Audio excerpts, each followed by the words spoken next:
Hello दोस्तों, आपका स्वागत है हमारे YouTube चैनल रेडी एग्जाम में। आज हम संविधान का एक बहुत ही महत्वपूर्ण टॉपिक लेकर के आए हैं आपके सामने, मूल अधिकारों से संबंधित। कौन सा टॉपिक है?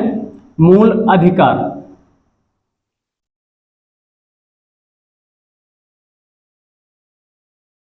अगर मूल अधिकारों की बात किया जाए तो लगभग सभी एग्जामों में यहाँ से बहुत ही अच्छे महत्वपूर्ण क्वेश्चंस पूछे जाते हैं। सीधा सीधा आर्टिकल्स और आर्टिकल्स के अलावा यहाँ से कॉन्सेप्चुअल क्वेश्चंस भी हमारे एग्जामों में खूब ज्यादा मात्रा में पूछे जाते हैं। तो जैसा कि आपके सामने हमने आज टॉपिक उठाया है मूल अधिकार, तो मूल अधिकारों की बात करें तो सर्वप्रथम मूल अधिकारों की परिभाषा से हम आज क्या इस क्लास को प्रारंभ करेंगे कि आखिर मूल अधिकार है क्या। मूल अधिकारों की अगर बात किया जाए तो मूल अधिकार व्यक्ति के व्यक्तित्व के विकास के लिए संविधान के माध्यम से प्रदान किए गए अधिकारों को मूल अधिकार कहा जाता है। व्यक्ति के व्यक्तित्व के विकास के लिए संविधान के माध्यम से प्रदान किए गए अधिकारों को मूल अधिकार कहा जाता है। वहीं अगर इसी से एक जुड़ा हुआ शब्द और है मानवाधिकार। कौन सा शब्द है? मानवाधिकार। अगर मानवाधिकार की परिभाषा की भी यहां पर हम थोड़ा सा चर्चा करें आपसे, तो मानवाधिकार और मूल अधिकारों में डिफरेंस थोड़ा सा समझने में मदद होगी। मानवाधिकार क्या? मनुष्य का जन्म होते ही प्रकृति के द्वारा जो हमें अधिकार प्रदान होते हैं वो हमारे क्या मानवाधिकार कहलाते हैं। जबकि मूल अधिकारों की अगर बात किया जाए तो मूल अधिकार हमें संविधान के द्वारा प्रदान किए जाते हैं हमारे व्यक्तित्व के विकास के लिए।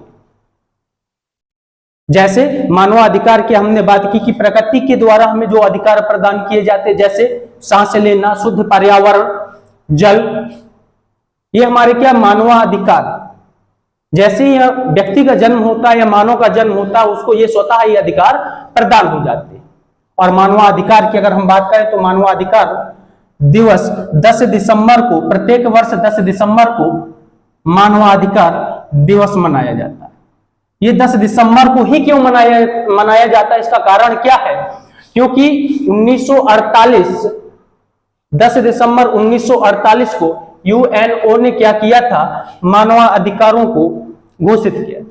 इस कारण से इस महत्वपूर्ण डेट को ही हमने क्या मानवाधिकार दिवस मनाने का फैसला किया और प्रत्येक वर्ष हम क्या करते हैं 10 दिसंबर को मानवाधिकार दिवस मनाते हैं। खैर, आज हमारा टॉपिक है मूल अधिकारों से संबंधित। हम मूल अधिकारों पर आते हैं। मैं परिभाषा आपको पहले ही बता चुका हूं कि व्यक्ति के व्यक्तित्व के विकास के लिए संविधान के माध्यम से प्रदत्त अधिकारों को मूल अधिकार कहा जाता है। यदि हम मूल अधिकारों के विकास की बात करें कि विश्व में सर्वप्रथम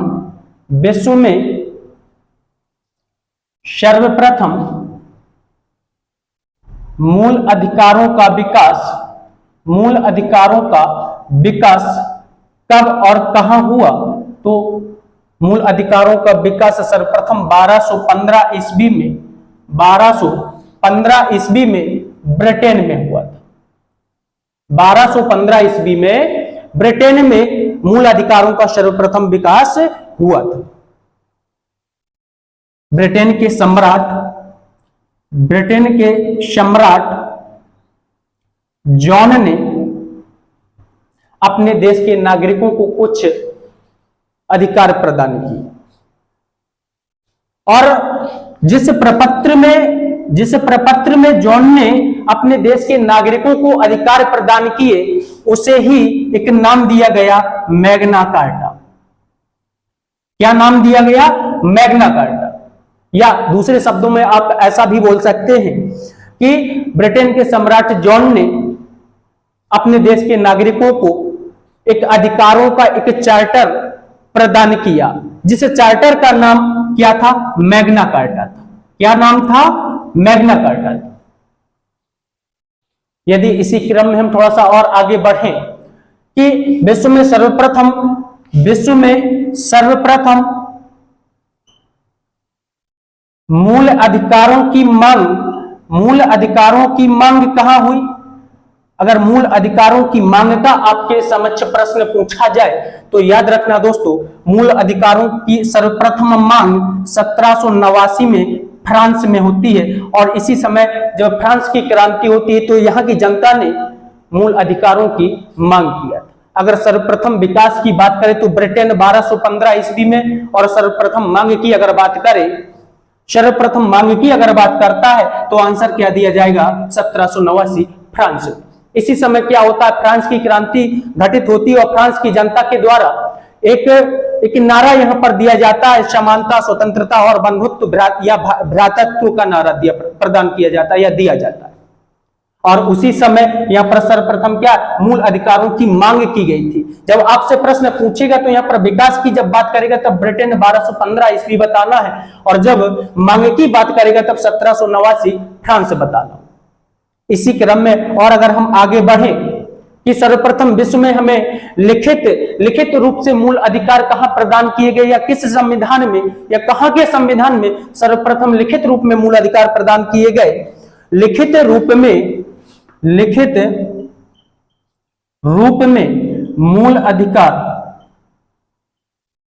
तो याद रखना है 1791 में यूएसए के संविधान में सर्वप्रथम क्या इन मूल अधिकारों को शामिल किया गया। तो यहां से बहुत ही शानदार 3 प्रश्न बनते हैं कि सर्वप्रथम मूल अधिकारों का विकास, सर्वप्रथम मूल अधिकारों का विकास कहां हुआ? तो आंसर क्या देना होगा? ब्रिटेन में। और वहां का शासक कौन था? सम्राट कौन था? जॉन ने। और जॉन ने एक चार्टर के माध्यम से अपने देश के इन नागरिकों को ये अधिकार प्रदान किए थे। वो उसी चार्टर को क्या मैग्ना कार्टा नाम दिया गया। फिर मांग की अगर बात करें तो सर्वप्रथम दुनिया में या विश्व में सर्वप्रथम मूल अधिकारों की मांग 1789 फ्रांस में होती है। और लिखित रूप से सर्वप्रथम अगर संविधान की मूल अधिकारों की बात किया जाए तो 1791 में यूएसए में लिखित रूप में क्या होता है? मूल अधिकारों की मांग किया जाता है। अब इसी के आगे अगर हम भारत के परिप्रेक्ष्य में देखें कि भारत में कब कब और कैसे कैसे क्या मूल अधिकारों की मांग हुई है, भारत में कब कब और कैसे कैसे और किसने मूल अधिकारों की मांग की है, तो याद रखना है कि 1895 में सर्वप्रथम बीजी तिलक के द्वारा संविधान विधेयक के माध्यम से मूल अधिकारों की मांग की गई थी। तो याद रखना कि भारत में सर्वप्रथम मूल अधिकारों की मांग किसने किया? बीजी तिलक के द्वारा। और किसके माध्यम से? संविधान विधेयक के माध्यम से। दूसरा प्रश्न यह बनता है कि भारत में दूसरी बार मूल अधिकारों की बात सर्वप्रथम किसने किया? दूसरी बार की अगर बात किया जाएगा तो 1925 में एनी वेसेंट के द्वारा क्या किया गया था? मूल अधिकारों की मांग किया गया था। सर्वप्रथम की अगर बात करें तो बीजी तिलक, और दूसरी बार 1925 में एनी बेसेंट के द्वारा मूल अधिकारों की बात किया गया था। इसी क्रम में आगे और बढ़ा जाए तो 1928 में एम एल नेहरू के द्वारा जो नेहरू रिपोर्ट प्रकाशित की गई थी, उस नेहरू रिपोर्ट में क्या किया गया था? मूल अधिकारों की मांग की गई थी। हम बात कर रहे हैं भारत में मूल अधिकारों की मांग से संबंधित इतिहास की, तो हमने 3 महत्वपूर्ण घटनाएं पढ़ी। इसी क्रम में और अगर आगे की बात करें तो 1931 में कांग्रेस का एक अधिवेशन होता है कराची में, जिसे कराची अधिवेशन के नाम से जाना जाता है। और इस अधिवेशन की अध्यक्षता की थी सरदार पटेल ने। इस अधिवेशन की अध्यक्षता की गई थी सरदार पटेल के द्वारा। और कराची के इस अधिवेशन में क्या किया गया था? मूल अधिकारों की मांग की गई थी। इसी क्रम में 1931 में ही द्वितीय गोलमेज सम्मेलन में गांधी जी के द्वारा मूल अधिकारों की मांग की। तो ये मूल अधिकारों की मांग से संबंधित प्रश्न है कि भारत में कब कब और किसने किसने मूल अधिकारों की बात की। एक बार पुनः मैं रिपीट करूंगा कि 1895 में सर्वप्रथम बीजी तिलक के द्वारा संविधान विधेयक के माध्यम से क्या किया गया था, मूल अधिकारों की बात की गई थी या मांग रखी गई थी अंग्रेजों की समझ। और 1925 में एनी बेसेंट इसी क्रम में दूसरे नंबर पर आएंगी और तीसरे नंबर पर 1928 में एमएल नेहरू के द्वारा नेहरू रिपोर्ट के माध्यम से मूल अधिकारों की मांग की गई थी। 1928 के पश्चात 1931 में कराची में कांग्रेस का एक अधिवेशन होता है और इस अधिवेशन में सरदार पटेल ने क्या कांग्रेस की अध्यक्षता की थी और यहां पर भी मूल अधिकारों की मांग का प्रस्ताव रखा गया था। 1931 में गांधी जी ने क्या किया, गोलमेज द्वितीय गोलमेज सम्मेलन में भाग लिया था। और ये आपको अगर आपने हिस्ट्री पढ़ रखा होगा तो 5 मार्च 1931 को क्या होता है कि गांधी इरविन समझौता होता है। इस समझौते के पश्चात ही गांधी जी ने क्या किया था, द्वितीय गोलमेज सम्मेलन में भाग लिया था, पार्टिसिपेट किया था और यहां पर ही गांधी जी ने द्वितीय गोलमेज सम्मेलन में क्या किया था, मूल अधिकारों की मांग की थी। हम मूल अधिकारों से संबंधित है, हम मांग देख रहे थे, लेकिन अब आगे और हमें थोड़ा सा बढ़ के एक कदम और आगे चलना होगा और देखेंगे यहां पर कि जब संविधान सभा का गठन हुआ कैबिनेट मिशन के तहत, तो वहां पर क्या कैसे मूल अधिकारों की हमने बात की, किस प्रकार से हमने अपने संविधान में मूल अधिकारों को मेंशन किया। तो इसके लिए क्या किया गया था, संविधान सभा में क्या किया गया था, बहुत सारी समितियों का निर्माण किया गया और इन्हीं समितियों में एक महत्वपूर्ण समिति थी जिसका नाम था मूल अधिकार संबंधी समिति,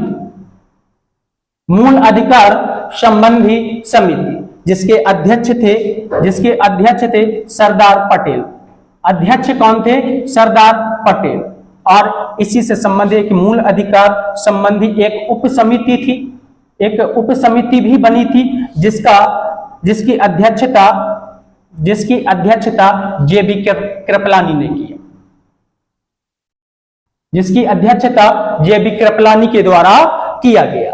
तो यहां पर मूल अधिकारों से संबंधी हमने क्या समितियों की भी बात की कि मूल अधिकार संबंधी जो समिति है उसके अध्यक्ष कौन थे, सरदार पटेल। और मूल अधिकार संबंधी उप समिति की अगर आपसे एग्जाम में बात करता है तो याद रखना जेबी कृपलानी। कभी ऐसा ना हो कि अगर वो उप समिति की बात कर रहा हो और आप क्या बस मूल अधिकार संबंधी समिति की ही बात करें और आंसर क्या सरदार पटेल लगा किया। याद रखना मूल अधिकार संबंधी समिति एक अलग समिति थी और मूल अधिकार संबंधी उप समिति एक अलग समिति थी जिसके अध्यक्ष कौन थे, जेबी कृपलानी थे। इसी के आगे अगर हम और बात करें, इन समितियों ने क्या किया, बहुत सारे देशों के संविधान का मूल अधिकारों का अध्ययन किया और इसके पश्चात हमारे संविधान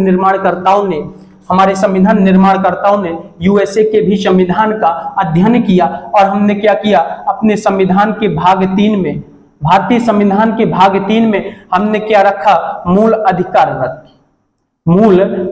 रखे। और ये जो हमने मूल अधिकार रखे, इसका विदेशी स्रोत क्या है, अर्थात हमने किस देश के संविधान से हमने ये लिया, तो याद रखना यूएसए के संविधान से हमने क्या इन मूल अधिकारों को लिया था। भले ही मूल अधिकारों का सर्वप्रथम विकास ब्रिटेन में हुआ हो, लेकिन अगर ये पूछा जाए कि हमने अपने संविधान में मूल अधिकारों को कहां से लिया है, तो याद रखना है कहां से, यूएसए के संविधान से।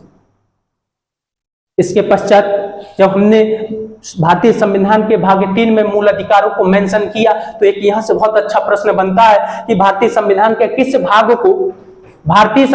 किस भाग को मैग्ना कार्टा कहा जाता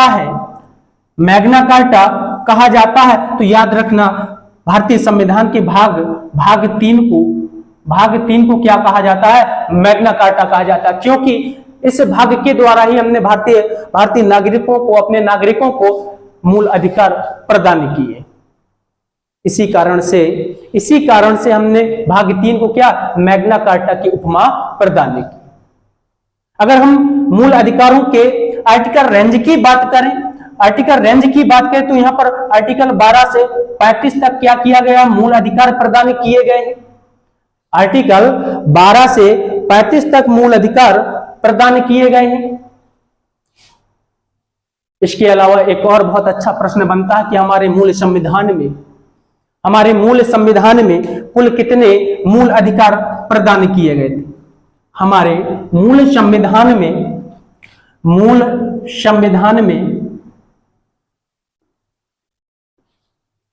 कुल मूल अधिकार कितने थे? तो इसका आंसर क्या होगा? 7। हमारे मूल संविधान में जब संविधान का निर्माण हुआ उस समय मूल अधिकारों की संख्या 7 थी, लेकिन अगर वर्तमान में मूल अधिकार की बात किया जाए तो वर्तमान में मूल अधिकारों की संख्या मात्र 6 है। अर्थात ये 7वां मूल अधिकार, या जो 7 से 6 हुआ एक मूल अधिकार, ये कौन सा मूल अधिकार है जो कम कर दिया गया है? ये भी एग्जाम में पूछा जाता है, तो याद रखना है कि संपत्ति के अधिकार को मूल अधिकारों से हटा दिया गया है। संपत्ति के अधिकार को जो अनुच्छेद 31 में मेंशन था, इसको मूल अधिकारों से हटा करके भाग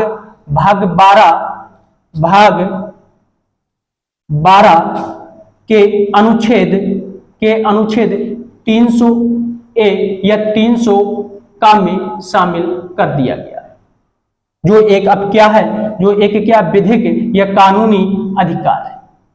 ये किस संविधान संशोधन के द्वारा इसको मूल अधिकारों से हटाया गया? यह भी एक प्रश्न, बहुत अच्छा सा प्रश्न पूछा जाता है, तो याद रखना इसको 44वें संविधान संशोधन 1978 द्वारा, इसको 44वें संविधान संशोधन 1978 के द्वारा क्या किया गया था? मूल अधिकारों से हटा करके और भाग 12 के अनुच्छेद 300A में शामिल करके इसको क्या एक कानूनी अधिकार या विधिक अधिकार बनाया गया।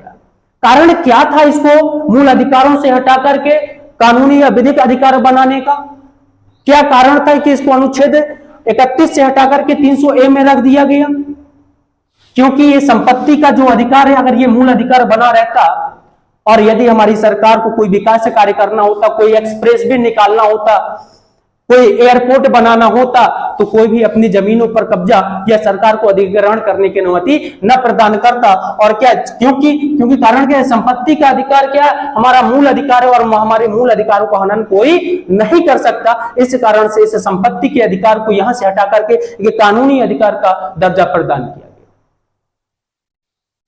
तो अब हमारे संविधान में मात्र कितने मूल अधिकार बचे हैं दोस्तों? मात्र 6 मूल अधिकार बचे। तो यहां से क्या इस प्रकार से भी प्रश्न पूछा जाता है कि मूल संविधान में मूल अधिकारों की संख्या कितनी थी? तो आंसर क्या देना होगा? 7। और वर्तमान में मूल अधिकारों की संख्या कितनी है? 6।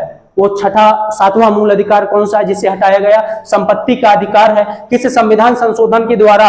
44वें संविधान संशोधन 1978 के द्वारा उसको हटा करके अनुच्छेद 300A में रख दिया गया है। अब हम बात करते कि ये 6 मूल अधिकार कौन कौन से हैं। हम बात करेंगे कि ये 6 मूल अधिकार कौन कौन से हैं। तो याद रखना कि आर्टिकल 12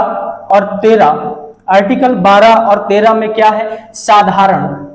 क्या है? साधारण यहां पर दिया है। इसके बाद हमारा पहला मूल अधिकार है, पहला मूल अधिकार है स्वतंत्रता का अधिकार, समानता का अधिकार। हमारा पहला जो मूल अधिकार है कौन सा है? समानता का अधिकार। इसका भी प्रश्न पूछा जाता है कि समानता का अधिकार है जो किस अनुच्छेद से किस अनुच्छेद तक इसकी बात की गई है। तो याद रखना है कि यहाँ आर्टिकल 14 से 18 तक बात की गई है, किसमें? समानता के अधिकार की। अर्थात 14, 15, 16, 17 और 18 में हमने क्या समाज को इक्वल करने का प्रयास किया है। समाज में क्या असमानता की खाई को समाप्त करने का प्रयास किया है। इसी क्रम में हम अगर दूसरे अपने मूल अधिकार की बात करें तो दूसरा हमारा मूल अधिकार है स्वतंत्रता का अधिकार। और स्वतंत्रता के अधिकार का भी आर्टिकल रेंज पूछा जाता है और इसका आर्टिकल रेंज होता है 19 से 22 तक। यहाँ पर हमें क्या स्वतंत्रताओं के बारे में बातें बताई गई हैं या क्या स्वतंत्रता का अधिकार प्रदान किया गया है। अभी तो केवल हम क्या एक 6 मूल अधिकारों की बात कर रहे हैं, और यहाँ पर क्या यहाँ से इनका आर्टिकल रेंज भी देख रहे हैं। क्यों? क्योंकि एग्जाम में सीधा सीधा यहाँ से प्रश्न बनता कि स्वतंत्रता का अधिकार किस आर्टिकल्स के बीच है, तो याद रखना 19 से 22 तक स्वतंत्रता का अधिकार यहाँ पर प्रदान किया गया है। इसी क्रम में हम तीसरे अगर अपने मूल अधिकार की बात करें तो हमारा तीसरा है मूल अधिकार शोषण के विरुद्ध अधिकार। शोषण के विरुद्ध अधिकार, इसका आर्टिकल रेंज पूछा जाता है, इसका आर्टिकल्स रेंज पूछा जाता है, तो बताना होगा आर्टिकल 23 और 24 में क्या है, शोषण के विरुद्ध अधिकार की बात की गई। वहीं आगे और अगर हम बात करें चौथे मूल अधिकार की, तो यहाँ पर हमारी क्या धार्मिक स्वतंत्रता के अधिकार की बात की गई है। धार्मिक स्वतंत्रता का अधिकार, और इसका भी आर्टिकल रेंज भी पूछा जाता है, तो ये है 25 से 28 तक धार्मिक स्वतंत्रता की बात की गई है। इसी क्रम में अगर हम पांचवें अपने मूल अधिकार की बात करें तो यहाँ पर शिक्षा एवं संस्कृति का अधिकार है। शिक्षा एवं संस्कृति का अधिकार, शिक्षा एवं संस्कृति का अधिकार, और इसका आर्टिकल रेंज याद रखना है 29 और 30। इसके बाद 31वां जो मूल अधिकार था संपत्ति का अधिकार, मैंने अभी जस्ट पहले बताया कि इसको 44वें संविधान संशोधन 1978 के द्वारा मूल अधिकार को श्रेणी से हटा करके उसको क्या किया गया, एक विधिक अधिकार बना दिया गया। तो इसी क्रम में अब हम अपना अंतिम और छठा मूल अधिकार की अगर हम बात करें तो यह संवैधानिक उपचारों का अधिकार, संवैधानिक उपचारों का अधिकार, और इसका भी आर्टिकल रेंज पूछा जाता है, तो याद रखना इसका आर्टिकल रेंज है 32 से 35 तक।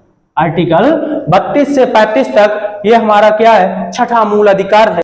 हाँ तो दोस्तों आज हमने इन 6 मूल अधिकारों को देखा, और अब 6 मूल अधिकारों के बाद कल की क्लास में हम एक आर्टिकल्स की व्याख्या करेंगे, और व्याख्या के माध्यम से समझेंगे कि किस प्रकार से कहां पर हम अपने अधिकारों का प्रयोग कर सकते हैं, कहां पर हमारे मूल अधिकारों का हनन हो रहा है। क्योंकि कई बार होता क्या कि हमें खुद अगर पूछ लिया जाए या कोई सामान्य तरीके से आपसे पूछता कि आपको कौन कौन से अधिकार प्रदान है, तो सामान्य तरीके से कोई अपने मूल अधिकारों अपने अधिकारों को नहीं जानते। इस कारण से अगर अपने मूल अधिकारों को बहुत ही अच्छी व्याख्या के साथ अगर आपको जानना है तो कल की क्लास से जोड़ना ना भूले, और यदि वीडियो में कोई कमी हो तो उसके लिए कमेंट करके जरूर हमें क्या अपना सुझाव दे सकते हैं।